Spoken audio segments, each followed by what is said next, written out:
जय श्री कृष्ण। आजकल कई सारे लोग ऐसे हैं जो आपके माइंड के साथ खेलते हैं, साइकोलॉजी के साथ खेलते हैं क्योंकि उनको अच्छी प्रकार से मालूम है कि इस व्यक्ति की साइकोलॉजी क्या है। यदि इसके माइंड के साथ खेला जाए तो इसको डाइवर्ट किया जा सकता है। ठीक इसी प्रकार से कई सारे लोग ऐसे हैं जो चैनल्स बना करके बैठे हैं।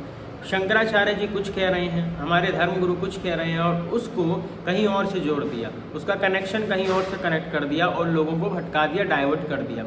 साइकोलॉजी से खेलने का अर्थ इस प्रकार से भी है कि कई सारे लोग वो दिखाने का आपको प्रयास करते हैं जो वास्तविकता में होता ही नहीं है। जैसे कि मैं कहूँ, आपने एक फिल्म देखी होगी राउडी राठौड़, जिसमें अक्षय कुमार होता है और सोनाक्षी सिन्हा के जब वो प्रेम संबंध में पड़ता है तो उसको अपने आप को ही दिखाता है हर स्थान पे। जैसे कि वो कहता है कि तुम मुझे ही हर स्थान पर देखोगी, तो अब वो उसका पीछा करता है। अब जैसे ही वो उसका पीछा करता है तो जहाँ भी वो देखती है वो उधर ही पहुँच जाता है। अब उधर ही वो उसको देखता है तो उसके माइंड में क्लिक होता है कि उस व्यक्ति ने कहा था यार कि मैं उसको हर जगह देखूँगा, इसका मतलब मेरे दिल में उसके लिए कुछ है। इसी प्रकार से साइकोलॉजी काम करती है। तो ऐसे ही ये जो लोग हैं वो आपको डाइवर्ट करने का प्रयास करते हैं। जहाँ से कोई कनेक्शन नहीं, कोई पैटर्न नहीं, वहाँ से रैंडम पैटर्न कोई भी कनेक्शन लेकर के किसी भी बात को कहीं से कनेक्ट करते हैं, जिसको कि साइकोलॉजी में एपिफेनिया भी कहा जाता है। माने कि कोई भी रैंडम पैटर्न, कोई भी कनेक्शन जिसका किसी से कोई लेना देना ना हो, उसको शो कर देना। इसी को डिल्यूजन भी कहते हैं, माने कि इमेजिनेशन। तो इसी प्रकार से लोग भटकाने का प्रयास करते हैं। एक चैनल है, अब वो क्या करता है कि पूरी शंकराचार्य जी की ऐसी वीडियो डालता है जिसमें कि शंकराचार्य जी शास्त्रों की बात बता रहे हैं, बता कुछ और रहे हैं, किंतु वहाँ पर वो व्यक्ति उन बातों को भविष्य मालिका से कनेक्ट करता है। अब भविष्य मालिका नामक जो ग्रंथ है वो वास्तविकता में कोई ऐसा ग्रंथ नहीं है, क्योंकि जो कुछ है हमारे शास्त्रों का ही है। जो कुछ है 18 पुराण हैं हमारे पास, वेद हैं, सब कुछ उन्हीं में से है। उसके अतिरिक्त यदि कोई कुछ कहे कि भाई कलयुग खत्म हो गया है, कलयुग ये होने वाला है, तो ऐसा कुछ भी नहीं है। इन बातों को कृपया करके सत्य ना माने, क्योंकि कलयुग की आयु कितनी बताई, 4,32,000 वर्ष बताई गई ना। ठीक है, 4,32,000 वर्ष जो कलयुग की आयु बताई है वो उसी क्रम से चलेगा, उसी क्रम से चलेगा। उसके अलावा ना वो अधिक बढ़ सकता है ना घट सकता है, उसी क्रम से चलेगा। अब क्योंकि जैसे जैसे जैसे जैसे पाप बढ़ता जाएगा, पाप बढ़ता जाएगा, वैसे ही जो लोग हैं उनका जो माइंड है वो बिल्कुल ही डिस्ट्रैक्ट होता जाएगा। जैसे सोशल मीडिया के माध्यम से कितने लोगों का माइंड डिस्ट्रैक्ट हुआ है। आज से मैं बात करूँ 7-8 साल पहले की या फिर 9-10 साल पहले की, तो इतना सोशल मीडिया, इतना इंस्टाग्राम का कोई यूज़ नहीं करता था जितना अब लोग करने लगे। 2015, 16 या 17 के जाते जाते जो सोशल मीडिया का क्रेज़ लोगों के दिमाग में आया है वो उतना पहले नहीं था जितना अब है। माने कि समय के साथ आप देखें कि कितनी जल्दी जल्दी जो समय है वो बदलता जा रहा है। अभी कुछ समय पहले ही ChatGPT आया, जेमिनाई आया, लेकिन उससे पहले हम केवल किसी भी प्रश्न का उत्तर ढूंढने के लिए केवल गूगल का यूज़ करते थे। हमको कुछ भी देखना होता हम गूगल पे सर्च मार देते, किंतु आज गूगल पे ना जा करके हम सीधा ChatGPT के पास जाते हैं। तो इसी प्रकार से समय धीरे धीरे बदल रहा है, वैसे ही कलयुग हावी होता जा रहा है। तो भविष्य मालिका नामक जो कई सारे कथावाचक भी आ गए हैं, कई सारे सोशल मीडिया इन्फ्लुएंसर भी भविष्य मालिका को लेकर के आ जाते हैं। लेकर के इसलिए आ जाते हैं क्योंकि उसके नाम से व्यूज़ मिलते हैं कि देखो यहाँ पर जगन्नाथपुरी में ऐसा हो रहा है, अब इसका मतलब बहुत बड़ा ये संकट छाने वाला है।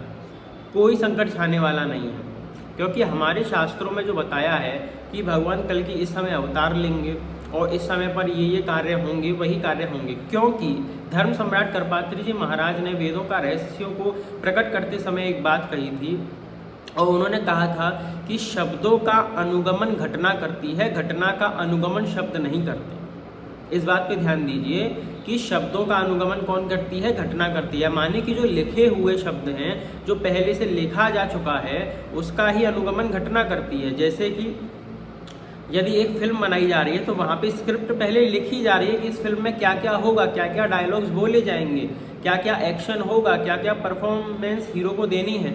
तो जो परफॉर्मेंस हीरो को देनी है, जो एक्शन उसके माध्यम से होने हैं, उसको पहले स्क्रिप्ट पर लिख लिया गया। अब स्क्रिप्ट के माध्यम से ये बताया जा रहा है कि तुमको ये एक्शन करना है, तुमको ये डायलॉग बोलना है, तो उस स्क्रिप्ट के माध्यम से वो वही बोल रहा है। वैसे ही अब यहाँ पे तो क्या है कि स्क्रिप्ट हमको मालूम है, हम देख करके बोल रहे हैं, किंतु यहाँ पर स्क्रिप्ट हमको पता भी नहीं है ना। यहाँ पर स्क्रिप्ट हमको पता नहीं है, किंतु पहले से जो लिखा जा चुका है। अब देखो, इस पर अब प्रारब्ध इत्यादि पे मत आना और इस पर भी मत आना कि हम स्वतंत्र हैं, ये है वो है, वो एक अलग मैटर है। पहले इसका समझ लो, वरना वो बहुत फिर लंबा चला जाएगा। वो एक मतलब अलग ही दुनिया की चीज़ है ना। तो सबसे पहले ये समझ लो कि शब्दों का अनुगमन घटना करती है। फिर ये कन्फ्यूजन हो जाएगा कि यदि शब्दों का अनुगमन घटना करती है, पहले से सब कुछ लिखा जा सकता है, तो मैं ये क्यों करूँ, मैं वो क्यों करूँ। भाई देखो, फिर तुम ये कहोगे ना कि मैं ये क्यों करूँ, वो क्यों करूँ, तो ये सब क्या है, ये सब क्या है कि मैं ये क्यों करूँ। ये भी तो बोला जा सकता है कि मैं कुछ ना कुछ करूँगा, क्योंकि पता तो आपको है नहीं कि क्या लिखा है। तो फिर आप ये कैसे कह सकते हो कि मैं ये क्यों करूँ। यदि आपको पता होता कि मेरी किस्मत में तो ये लिखा है कि मैं दारू पी करके सड़क पे डला रहूँगा, फिर आपका ये कहना था कि भाई मेरी किस्मत में तो पहले से लिखा हुआ है दारू पी के सड़क पे डला रहूँगा, तो फिर मेरे को आगे बढ़ना ही क्यों है, फिर मैं आगे की मेहनत करूँ ही क्यों जब मेरे को सफलता ही नहीं मिलेगी, क्योंकि मैं पैदा ही ऐसा हुआ हूँ। लेकिन आपको स्क्रिप्ट नहीं पता, यहाँ पे स्क्रिप्ट छुपी हुई है। तो भगवान की जो स्क्रिप्ट छुपी हुई है, इसीलिए जीवों को उन्होंने स्वतंत्रता भी प्रदान की है कि आप अपने इच्छा के अनुसार कुछ भी एक्शन करने के लिए स्वतंत्र हैं। इसीलिए वहाँ पर लिखे हुए का जितना प्रभाव पड़ेगा, उतना आपके एक्शंस का भी प्रभाव पड़ेगा। यदि आपको पहले से बता दिया जाए तो आप आलस्य कर जाएंगे उस कार्य को करने में, इसीलिए आपको पहले से कुछ बताया नहीं गया है। अब क्योंकि बताया नहीं गया है पहले से, तो आपका ये कहने का प्रश्न नहीं उठता कि मैं ये कार्य क्यों करूं, क्योंकि आपको पता थोड़ी है कि मेरी किस्मत में क्या लिखा है। तो ठीक इसी प्रकार से जो भविष्य मालिका के नाम के ऊपर ये लोग शंकराचार्य जी के वक्तव्यों को जोड़ रहे हैं, वो सर्वथा मिथ्या है। पहली बात तो शंकराचार्य जी ने कभी भी भविष्य मालिका के विषय में कुछ भी इस प्रकार से नहीं कहा है कि वो सत्य है। और जब कहा ही नहीं है कि भविष्य मालिका सत्य है, तो कैसे गलत तरीके से वीडियो डाले जा रहे हैं, वो बस व्यूज़ के लिए, फॉलोअर्स के लिए डाले जा रहे हैं। तो इन सब चीज़ों से भी सावधान रहना है। और जिस प्रकार से ये लोग कहते हैं कि शंकराचार्य जी ने ये भविष्यवाणी की है, वो भविष्यवाणी की है, उनकी भविष्यवाणी क्या है? उनकी भविष्यवाणी जो है वो शास्त्रों के अकॉर्डिंग है। शास्त्रों को इतनी गहराई से उन्होंने अध्ययन किया है, गुरु कृपा से, गोविंद की कृपा से, ग्रंथ की कृपा से।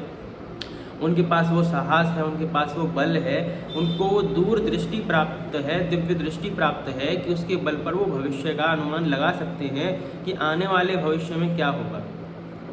जिस प्रकार से माता पिता जानते हैं कि मेरा बच्चा यदि स्टार्टिंग से शुरू से ही यदि वो व्यक्ति एल्कोहलिक है, तो ये व्यक्ति आगे चल के क्या करेगा।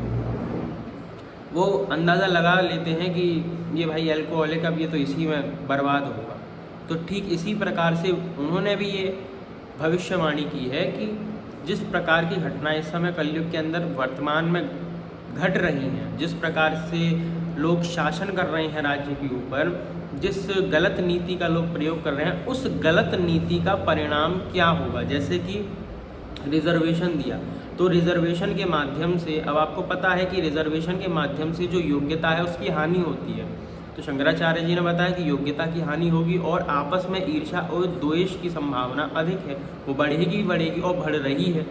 और जहाँ पर बहुत अधिक समय तक रिजर्वेशन रहता है, वहाँ पर जो है विघटन हो जाता है देश का। तो इसी प्रकार की जो भविष्यवाणियाँ हैं वो शास्त्र सम्मत हैं, क्योंकि उनका गहराई से अर्थ निकाला जाता है। यदि अर्थ नहीं निकाला जाएगा, हवाबाजी कर दी जाएगी कि भाई ये तो बिल्कुल ऐसे है, हवाबाजी नहीं होती। वहाँ पे केवल शास्त्रों के एग्जैक्ट वर्ड्स को शंकराचार्य जी कोट करते हैं और बताते हैं कि ये इस प्रकार से होगा। भविष्य मालिका किसके द्वारा लिखा गया, किसने क्या किया, वो सब पे हमको क्यों जानना है? क्योंकि वेदव्यास जी की वाणी ही हमारे लिए परम प्रमाण है। जहाँ पर वेदव्यास जी ने भागवत पुराण के अंदर भविष्य पुराण के अंदर, कल्कि पुराण के अंदर और और जितनी भी पुराणे हैं उनके अंदर कलयुग का लक्षण बताया है कि कलयुग के अमुक लक्षण हैं, वो प्रकट होंगे। ब्राह्मण क्षत्रिय वैश्य शूद्र इस प्रकार से कार्य कलयुग के अंदर करेंगे, इस प्रकार का लोगों का चरित्र हो जाएगा। तो वैसा देखने को मिल ही रहा है और आगे चल के उससे और अधिक भी हो जाएगा। तो इसमें हमको भविष्यवालिका से उसको करेक्ट करने की आवश्यकता नहीं है, ये भविष्यवालिका से करना भाई वो पहले से ही लिखा हुआ है हमारे पुराणों में, तो वहाँ कहाँ भविष्यवालिका के ऊपर ले जा रहे हो जिसका कोई पैटर्न कनेक्शन ही नहीं है हमारे शास्त्रों से। तो ये बात है, इसीलिए शास्त्रों की जो वाणी है, संतों के जो वाक्य हैं उनको सत्य मानिए। इन सब भविष्यवालिका और कोई कुछ भी बोले जा रहा है उसके चक्कर में मत पड़िए कि अच्छा कई साल पहले तो न्यूज़ आती थी 2012 में दुनिया ख़त्म हुई दुनिया, ऐसे अब लोग क्या है भूल भी जाते हैं। फिर उस व्यक्ति ने बता दिया कि भविष्यवालिका में ये होगा, कौन पूछने बैठा है? उस व्यक्ति से कौन पूछने बैठा है? फिर आगे नहीं हुई घटना तो कौन पूछने बैठा कि तुमने तो ऐसे कहा था? फिर उसको कौन उस पर्टिकुलर टाइम फ्रेम के अंदर उसको व्यूज़ मिल गए। आपने वीडियो को ओपन किया, आपने वीडियो देख ली, उसको व्यूज़ मिल गए, उसके माइंड में कुछ स्ट्राइक हो गया, ठीक है 4 साल गए, 2 साल गए, 1 साल जाते जाते व्यक्ति भूल जाता है, फिर उसको पूछने वाला कौन है, लेकिन उतने समय में उसको व्यूज़ मिले और पैसे मिल गए, बात ख़त्म। बस इतना ही तो होता है। उसके लिए भविष्यवालिका ये, भविष्यवालिका वो, कुछ नहीं।